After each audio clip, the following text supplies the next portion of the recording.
కీర్తన గ్రంథము 136వ అధ్యాయము 7, 8, 9 వచనములు చూద్దాము. To him who made the great lights, the sun to rule over the day, the moon and stars to rule over the night, for his steadfast love endures for ever. ఆయన గొప్ప జ్యోతులను నిర్మించిన వాడు.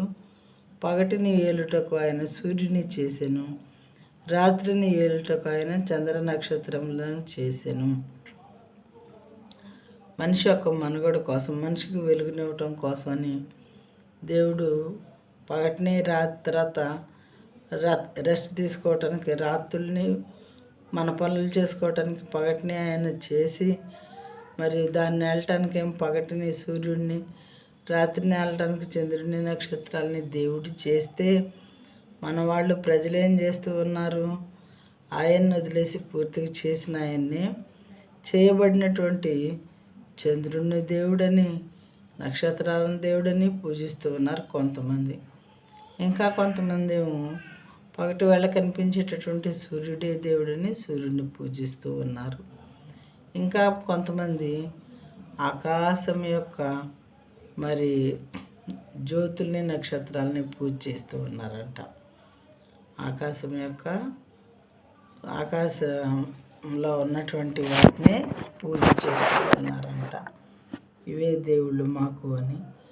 మరి బాధపడ్డా దేవుడు, నీ బిడ్డను తీసుకొని నువ్వు బజార్కి వెళ్తున్నావు అనుకో, దారిలో మీ బిడ్డ కనపడిన అతన్నల్లా డాడీ డాడీ అని పిలుస్తూ ఉంటే ఆ తండ్రి హృదయం ఎంతగా విలపిస్తుంది. ఇదేంటి, నా బిడ్డకి ఏమైపోయింది?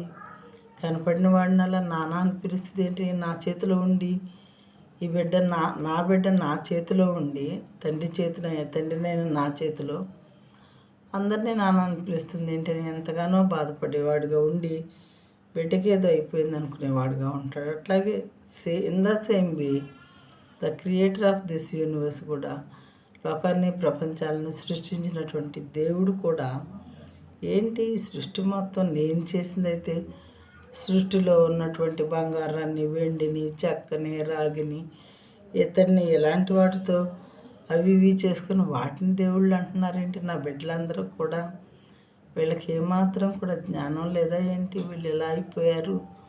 ఎంత బాధ పెడుతున్నారు నా హృదయాన్ని అని దేవుడు ఎక్కువగా బాధపడేవాళ్ళుగా ఉన్నారు. చంపలేక మనుషుల్ని తండ్రిగా ఉన్నాడు కాబట్టి ఏ తండ్రి ఏ బిడ్డని చంపుకోలేడు. ఇన్ ద సేమ్ వే దేవుడు కూడా